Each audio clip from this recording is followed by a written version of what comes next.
Cell the unit of life. Next continue करते हैं। When you look around you see both living and living non living things. मतलब जब आप अपने चारों तरफ देखते हैं तो आपको क्या दिखाई देता है? तो आपको जीव और निर्जीव दोनों देखने को मिलते हैं। मतलब आपको लिविंग थिंग्स भी देखने को मिलती हैं और नॉन लिविंग थिंग्स भी देखने को मिलती हैं। You must have wandered.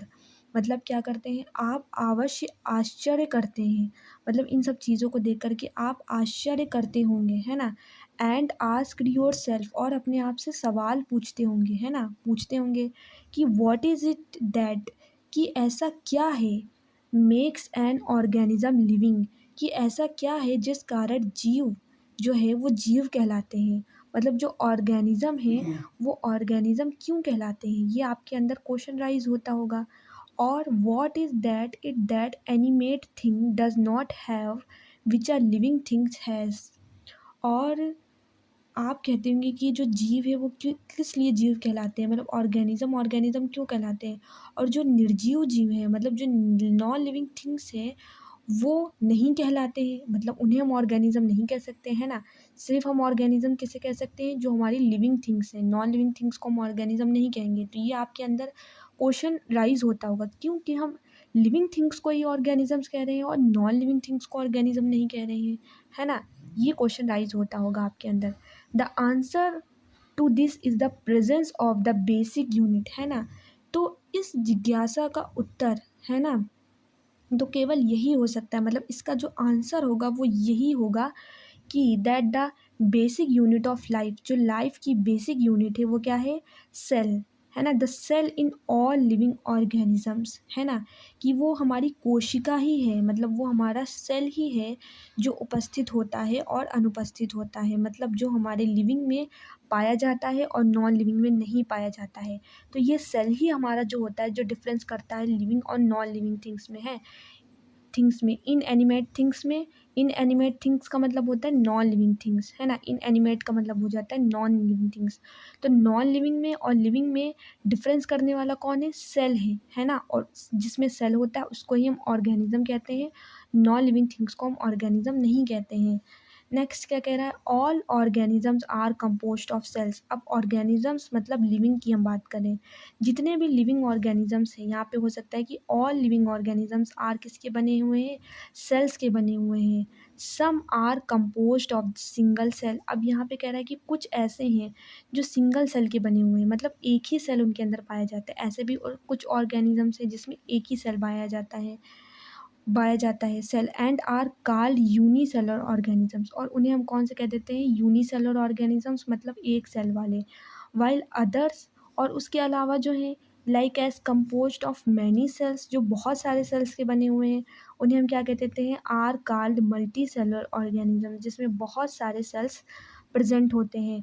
और जो हमारा एक चीज़ और, जो हमारा ये वन टाइप ऑफ सेल होता है, मतलब जो यूनिसेलर होता है, उसमें पाया तो एक ही सेल जाता है, लेकिन वो सारे पर फंक्शन परफॉर्म करता है। मतलब ऐसा नहीं है कि उसके अंदर एक ही सेल है तो वो डाइजेशन, एक्सक्रीशन, सर्कुलेटरी और सर्कुलेशन ये सारी चीज़ें परफॉर्म नहीं करेगा। नहीं, ये सारे ऑल दी स्पेसिफिक फंक्शन जो एक ह्यूमन बॉडी परफॉर्म करती है, जो एक मल्टी सेलर परफॉर्म करता है, वो एक सिंगल सेल भी परफॉर्म करता है। ये एक इसकी स्पेसिफिक चीज़ है। अब हमने पढ़ते हैं कि व्हाट इज़ अ सेल। अब हमने देखा कि सेल ही एक ऐसी चीज़ है जो नॉन लिविंग थिंग और लिविंग थिंग्स में डिफरेंस करती है, और सेल जिसमें पाया जाता है उसे हम ऑर्गेनिज्म कहते हैं। अब ये सेल है क्या? व्हाट इज़ अ सेल, ये सेल क्या है ना? तो हमारा जो ये क्या है? व्हाट इज़ द सेल यहाँ पे, तो हमारा क्या कह रहा है? Unicellular organisms are capable of independent existence, है ना? कह रहा है जो हमारा यूनिसेलर ऑर्गेनिजम्स होता है जिसमें सिंगल सेल पाया जाता है, उसमें दो चीज़ें होती हैं, मतलब दो खासियत उसमें होती है। पहली, वो क्या करता है? इंडिपेंडेंट एग्जिस्टेंस, मतलब वो अकेला सेल, मतलब जो वन सेल वाला ऑर्गेनिजम्स वो खुद ही क्या करता है? अकेले खुद से ही एग्जिस्ट कर सकता है। मतलब वो किसी पे डिपेंडेंट नहीं, वो खुद से ही क्या कर सकता है? रह सकता है। वो खुद से ही अपने स्पेसिफिक फंक्शन कर सकता है, वो किसी पे डिपेंडेंट नहीं है। तो ये इंपॉर्टेंट है कि वो जो यूनिसेलर ऑर्गेनिजम्स है वो क्या होते हैं? इंडिपेंडेंट एग्जिस्टेंस शो करते हैं एंड परफॉर्म करते the essential function of life. यही चीज़ जो मैंने बताई कि वो सारे लाइफ के जितने भी ऑल फंक्शन, एसेंशियल फंक्शन हमारे में डाइजेशन, रेस्पिरेशन, रिप्रोडक्शन, ये सारे एसेंशियल फंक्शन हैं, तो ये सारे परफॉर्म करते हैं। तो यूनिसेलुलर ऑर्गेनिज्म ये दो चीज़ें शो करते हैं, एक तो independent existence and performing the essential functions of life.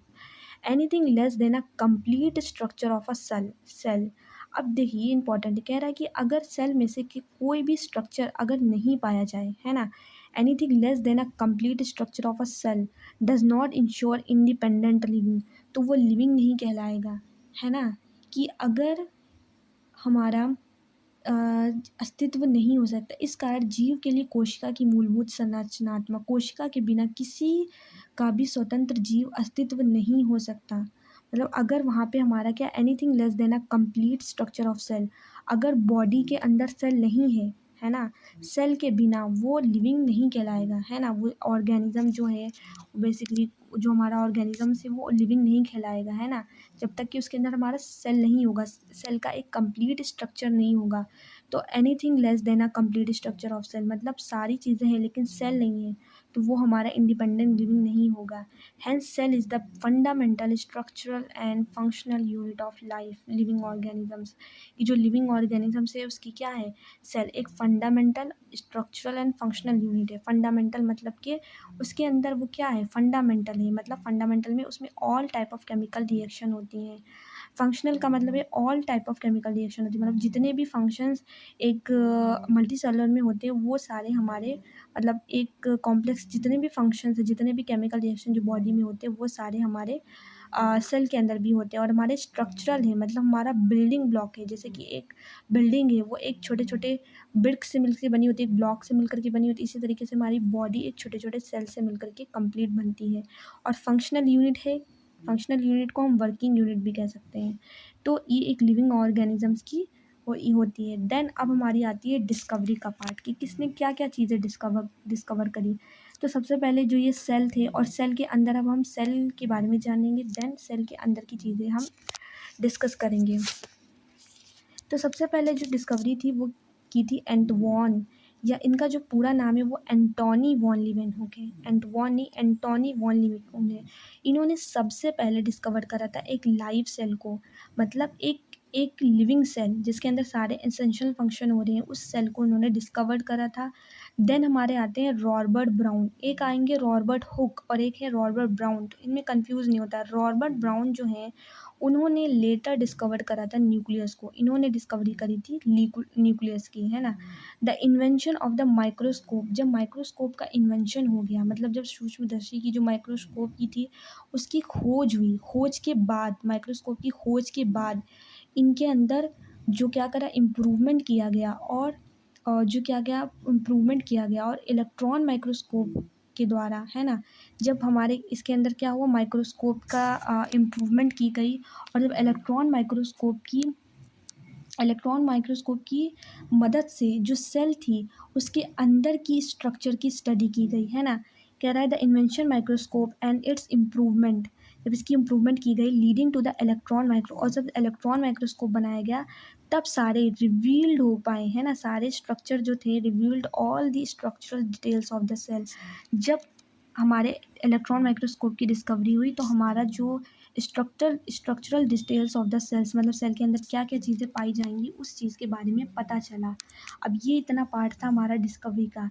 Then हमारी आती है थ्योरी, मतलब सेल के बारे में जो साइंटिस्ट आते गए और उन्होंने सेल के बारे में बताना शुरू करा, है ना।